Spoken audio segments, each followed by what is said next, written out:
Ассалаумағалейкум, құрметті футбол сүйер қауым. Сіздермен бірге доп домалап YouTube арнасы Қазақстан Премьер-лигасының 3-ші турына шолу. Мен Шыңғыс Қанатұлы және біздің тұрақты спикеріміз Алмат Бекбаев.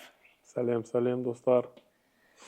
Ендеше достар, Қазақстан Премьер-лигасының 3-ші тур матчтарына қысқаша шолу жасап өтсек, турды бастаған Қызылжар және Ертіс арасындағы ойын есеп 2-2 тең аяқталды. Бірінші тайм 0-0 және 2 қызыл қағазбен аяқталған болатын. Ал екінші тайм нәтижесінде нәтижелі болып шықты. Есеп 2-2.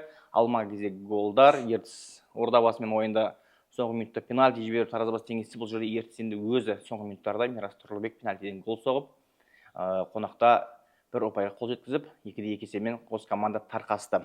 Келесі матч Атырау және де Жеңіс арасында өтті. Есеп 0-0. Бұл енді екі командада бір голға лайықты ойын көрсетуге болады. Дегенмен де қақпашылар да, қорғаушылар да сәтті ойын көрсете білді. Гол соғылмады, есеп тең аяқталды. Келесі матч бізде Шымкентте өткен тағы бір кезекті футбол тойы Ордабасы және Қайсар арасында өтті. Ордабасы керемет ойын көрсетті деп айтуға болады. 2-0 есебімен. Өте керемет. Өте керемет. Бір жоғары деңгейде ойын көрсетті. Тактикалық тұрғыдан да бапкер шешімдері де барлығы ұнады. Есеп 2-0 Қызылордалық көршілерден оңтүстік дербиінде Ордабасы басым түсті. Әрі қарай бізде Астана және Тобыл арасындағы матч, чемпиондыққа талас қос команданың арасындағы ойын болатын. Тобыл 12 турда жеңіске жете алмады, 3-ші тур қатарынан ұпай жоғалта ма деген күмән болды, сенім болды. Ал Астана фаворитке қарсы қалай көрсетеді екен деген сұрақтар болды. Жетісудан кейін Қызылордаға барып ұпай жоғалтқан еді. Бұл жолы фаворит чемпиондыққа үміткер команда қарсы қалай ойын болады деген ой болған еді. Дегенмен Астана өзінің де чемпиондыққа үміткер екендігін осы матч арқылы көрсетіп отыр. Сезонның басында небір әңгімелер болғанымен де есеп 2-0 Астана жеңіске қол жеткізіп отыр. Әрі қарай кезекті матч Оқжетпес және де Ұлытау арасында өтті. Тағы бір тамаша матч деп атауға келеді. Есеп 2-1. Көкшетаулық команда жеңіске қол жеткізді. Тамаша ойын, тамаша голдардың куәсі болдық. Есеп 2-1. Оқжетпес 3 ұпайға қол жеткізіп отыр. Және келесі матч Жетісу және де Қайрат арасында өтті. Есеп 0-0. Жетісу тағы да кезекті рет фавориттен ұпай алып отыр. Өткен турда Тобылда аяғынан шалса, бұл турда Қайратқа өз үйінде төтеп беріп отыр. Есеп 0-0. Таразбасы ашылған жоқ. Келесі матчта бізде Ақтөбе және Елімай арасындағы бұл жерден батыс дербиі керемет матч өтті. Есеп 1-4. Бұндай есеп күтпеген шығарсын не болса да. Күтпеген бұндай. 1-4 есебімен Елімай екінші таймда гүлдене берді. Және есеп ірі болып кетті. Елімай жеңіске жетті, есеп 1-4. Және соңғы болып өткен ойын жалғыз өзі ойнады. Алтай және де Каспий арасындағы матч. Есеп 0-0. Өз бөлек жалғыз өзі тып-тыныш өздері ойнап, өздері аяқтаған матч болды. Есеп 0-0. Голдардың куәсі болған жоқпыз. Жалпы 3-ші турдың қорытындысы осылай. Ендеше Алмат Бекбаев мырзамен бірге турдың үздік құрамын анықтайтын боламыз.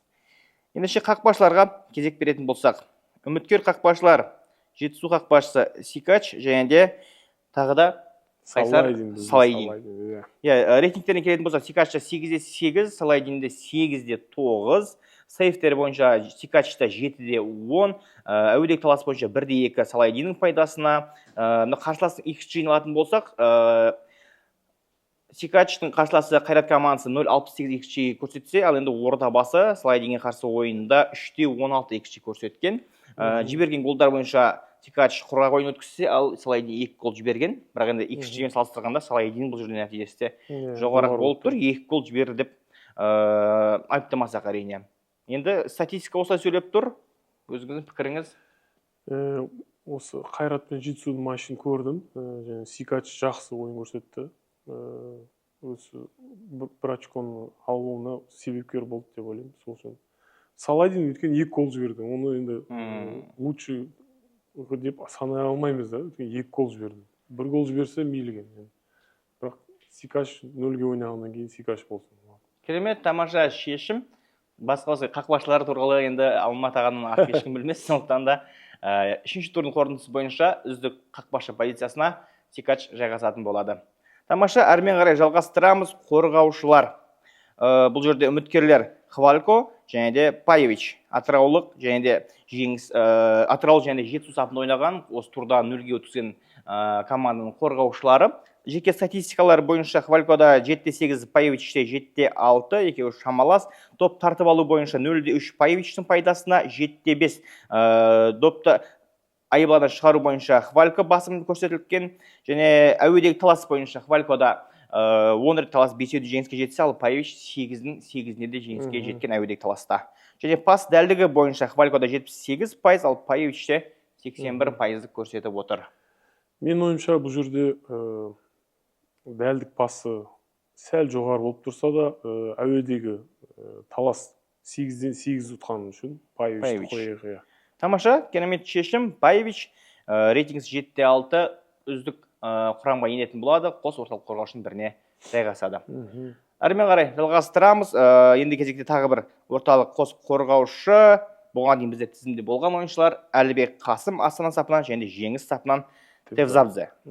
Қасымда 7-7, Тевзадзеде 7-6, рейтингтері шамалас. Допты тартып алу бойынша 0-2 Тевзадзенің пайдасына, допты айыбларынан шығару бойынша 4-3 Әлібек Қасым басымдық көрсеткен. Әуедегі талас бойынша Әлібек Қасым 5 рет таласып 5-інде жеңіске қол жеткізсе, Тевзадзе 6 рет таласып 2-інде жеңіске қол жеткізген. Енді пас дәлдігі бойынша Әлібек Қасым 84%, ал Тевзадзеде өзінің басты бір күші десек те болады, 93%-ді көрсетіп отыр. Енді бұл ойында да көрдім. Қазір мен сіздермен сотрудничать болғаннан кейін ойындарды көре бастадым. Барлық ойындарды көруге тырысам. Көрмеген ойындарды обзор көрем. Қасым сәл данныйлар төмен болғанымен гол салды. Гол салды. Сол үшін Қасымға береміз. Тамаша, Әлібек Қасым ойын барысында пенальти соға алмағанмен, Марин Тамасовтан өзі пенальти тебу мүмкіндігін бірден келіп тартып алған екен. Өзінің Ақтөбеде талай мінезін көрсеткен жігіт, соттан бұл жерде де өзінің бір мінезін, яғни бір ынта жігерін осы тұста көрсетіп пенальтиді өзінің қолына алған екен. Алғашқы сәтсіз болған менде қателігін ойыннан жуып шайды, ойыннан гол соқты, және Тобылға қарсы қарсыласты өте мықты деңгейде команда. Сондықтан да екінші орталық қорғаушы позициясында үшінші турдың үздік қорғаушысы ретінде Әлібек Қасым жайғасады. Әрі қарай енді қапталда қорғаушыларға кезек беретін болсақ, 10 қапталда қорғаушы позициясына тағы да қос үміткер, екеуі де бұған дейін болған, Бартолец және де Сұлтанбек Астанов. Астановта 7-2 рейтингі, Бартолецте 7-7. Допты тартып алу бойынша екеуінде де 2-2, допты шығару бойынша 2-1 Астановтың пайдасына, әуелетіп айылана пас беру бойынша Астанов 2 рет пас беріп, біреуі дәл барған, Бартолецте де дәл сондай көрсеткіш.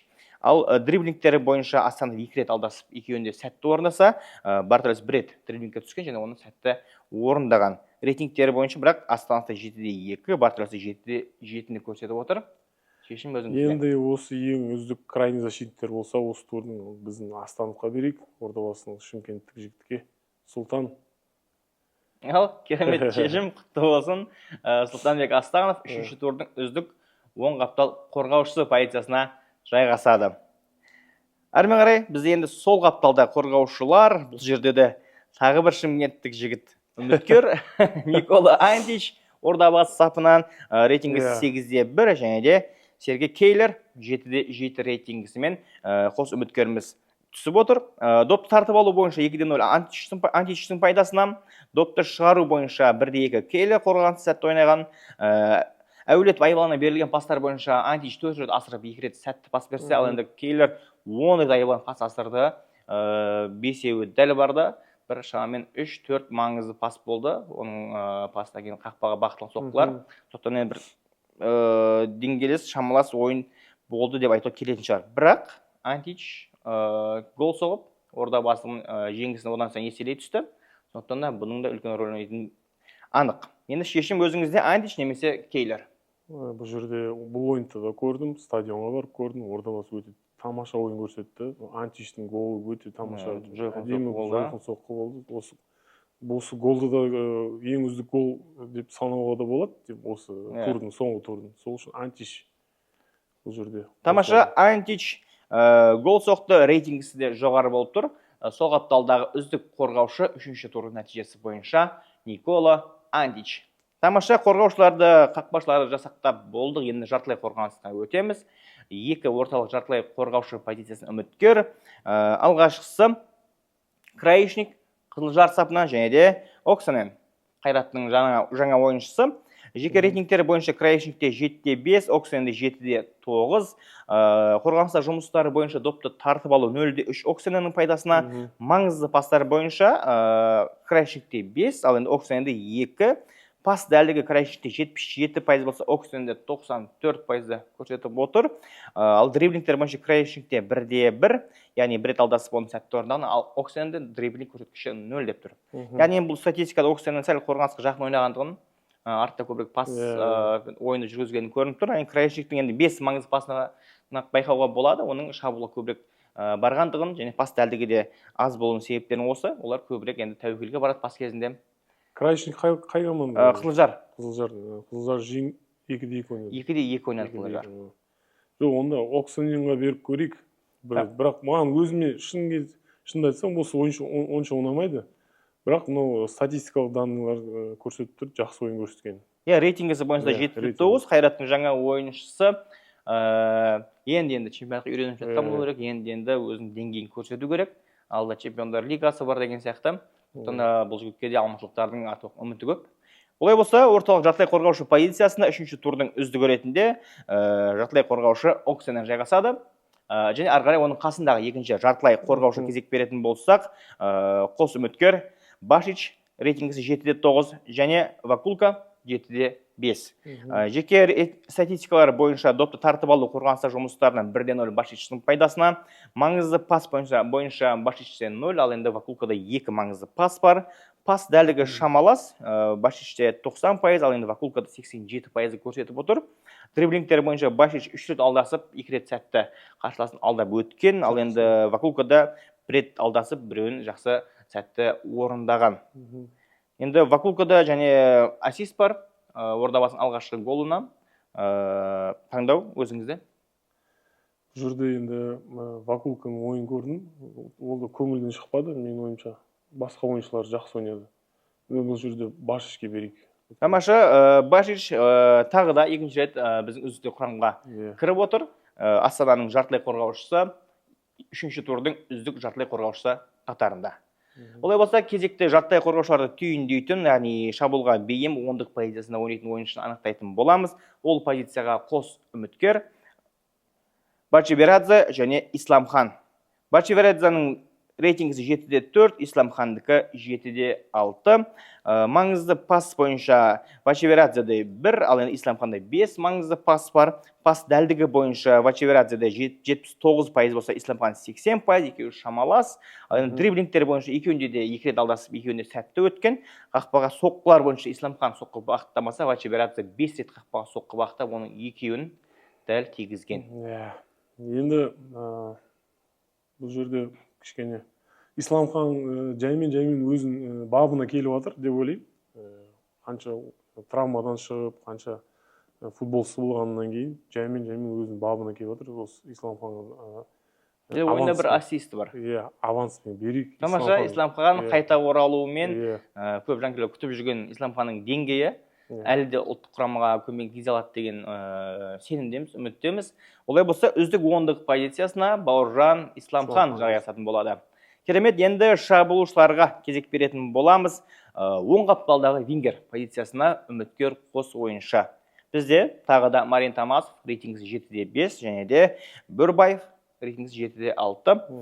Маңызды пас бойынша екеуінде де 3-де 3, дриблингтер бойынша Бөрбаевта 1 дриблинг көрсетілген және ол сәтсіз орындалған. Ал енді Тамасовта 4 рет алдасып, 3-еуін сәтті орындаған дриблингтің. Қақпаға соққылар бойынша Бөрбаев 1 рет соққы бағыттаған, ол қақпаға дәл барған және ол ғаламатты голға айналды. Сол аяғымен 9-ға ширет керемет голы. Ал енді Марин Тамасов 3 рет қақпаға соққы бағытта, екеуін дәл тигізген, бірақ нәтижесімен көзге түспеді. XG бойынша Марин Тамасовта 0.35-ті көрсетті, ал енді Бөрбаевтың XG 0.03-ті көрсетті. Яғни керемет соққы, айыбалаң сыртынан, керемет гол. Енді таңдау өзіңізде. Бұл жерде енді Тамасов опытный ойыншы болғаннан кейін көбірек турдың үздіктеріне кірген. Дриблинг, пасмен. Барлығын постоянно кіретін адам ғой. Енді Бөрбаевқа берейік деп ойлаймын, потому что жас ойыншы. Әдем гол салды. Тамаша гол, ол жетпестің ойыншысы. Олай болса, оң қапталдағы вингер позициясына Бөрбаев жайғасатын болады. Әрмен қарай жалғасамыз. Келесі қапталдағы тағы бір жартылай қорғаушылар. Енді бұл жерде Бөрбаев Мұхамеджанды Оқжетпес атынан оң қаптал, сол қапталға ауыстырып қоя берсек болады әрине. Мұхамеджан және де үміткер сол матчта қарсыласы Котарио Киши Ұлытау ойыншысы. Рейтингі бойынша Кишиде 7-де 3, Мұхамед Хановта 8-де 7-ні көрсетіп отыр. Керемет рейтинг көрсетті. Жалпы маңызды пастар бойынша 1-де 2 Кишидің пайдасына, дриблингтері бойынша Кишиде 3-рет алдап 3-ін сәтті орындап, керемет екен десек, Мұхамед Ханов 7-рет алдасып 7-ін сәтті орындаған. Роналдудың прайм деңгейлерін көрсетіп жатыр бұл жерде. Сборный алу керек бұл баланы. Бірден шанс берген жігіт. Ертең шақырып. Қышып келемін. Ал енді қақпаға соққылары бойынша Киши 3 рет бақтап, 3-еуі де қақпаға дарымаған. Ал енді Мұхамед Хановтың 3 соққысын 2-еуі дәл барған, 1-еуі гол болған дегендей. Ал енді XG бойынша Кишиде 0-де 10, ал Мұхамед Хановтан 0-де 24-ті көрсетіп отыр. Ойынның соңғы минуттар, секундтарында сол аяғымен Непоговтың қақпасына керемет гол соқты және жеңіс алып келді. Жалпы Оқжетпес маусымда былтырғыдай таңғалдырып бастап жатыр. Ендеше бұл жерде үздік кім деп сұрасам, түсінікті сияқты. Түсінікті сияқты, өйткені жоғары бағасы 8-де 7, идеалға жақын, 9-ға 10 деген бағалар өте биік. Жоғары баға сол үшін Мұхамед Хан. Тамаша, Мұхамед Хан үздік 3-ші турдың қорытындысы бойынша Венгер позициясына жайғасатын болады. Тамаша, Оқжетпестің қос ойыншысы қос қапталға жайғасты. Ал енді шабуылшыларға кезек беретін боламыз. Турдың үздік шабуылшысы үміткерлер Басманов Астана сапынан рейтингісі 7-де 8 және де Роман Мұртазаев. Мұртазаев, ой-ой-ой, Рома. Аңыз қайта оралуда. Мұрт. Рейтингісі 9. Өте жоғары рейтинг көрсетіп отыр. Жокердің деңгейінде керемет ойынға кіре салысымен бір 25 минутте ғана алаңда өнер көрсетті. Голдық пасын берді, 2 голын соқты. Былай тұрған ойында келді, былай ауыстырып қойды. Толығымен Елімайдың жағдайын жасап берді десек болады. Енді жеке статистиканы келетін болсақ, маңызды пас бойынша Басмановта 1 пас, ал енді Мұртазаевта 2 маңызды пас. Дриблингтер бойынша Басмановта бұл жерде 7 рет алдасып 7-ін сәтті орындаған. Ал енді Мұртазаев 3 рет алдасып 3-ін сәтті орындаған. Соққылары бойынша Басмановта 3 рет соққы бағытта қақпаға 2-і дәл барған. Ал енді Мұртазаевтың 3 соққысының 3-і де қақпаға дәл бағытталған. Яғни қақпа бағанасын тигенде соққылары бар. Жалпы XG бойынша Басмановта 0.25-ті көрсетсе, ал енді Роман Мұртазаевтың XG-і 0.71-ді көрсетіп отыр. Енді бұл жерде үздік. Бұл жерде бірінші айта кетейін Карповичтің сезімін. Бірден ұтылып тұрып, 2-3 сәмен істеді сразу бірден. Жақсылық шықты, Мұртазаев тағы бір жас бала шықты. 3 шықты да ойынды төңкер түсті. Жақсылықта голын соқты. 20 минутта ойынды просто басқа бағытта, мына бағыт ауыстырып тастады. 4-те 1 бұл жерде безоговорыш Мұртазаев. Мұртазаев турдың үздік ойыншысы, жалпы тамаша матч бұл. Және Карпович атап қалдыңыз енді. Кездің Ақтөбеден құлған Карпович, осымен Ақтөбенің 3-ші бапкерін жұмыстан шығарып отыр. Бүгін айтпақшы жаңалықтар шығып отыр. Костов жұмысынан босатылды. Осымен 3-ші бапкер қатарынан Ерімайдан, яғни Карповичтен былай келгенде жеңілгеннен кейін жұмысынан босап отыр. Карповичтен бұл әрине керемет жауабы десек те болады. Ақтөбе жалпы бірінші таймда жақсы өткізуде, дегенмен екінші таймда сәтсіздіктер шығып қалып жатыр. Жалпы шабуылшыларға үміткерлер жайлы Роман Мұртазаев біз бала күнімізде Шахтер сапында өзінің деңгейін көрсетіп жүрген ойыншы, бүгін міне тағы да өзінің деңгейін дәлелдей білді. Үздік шабуылшы позициясына 3-ші турдың қорытындысы бойынша Роман Мұртазаев жайғасатын болады. Міне осымен 11 құрамды анықтадық. Турдың үздік 11 ойыншысы алдарыңызда экранда тұр. Олай болса, бүгін бізде бағдарламада болған Алмат Бекбаев, мен Шыңғыс Қанатұлы, арнаға жазылыңыздар, кір қалдыңыздар, қолдап кетіңіздер. Келесі кездескенше.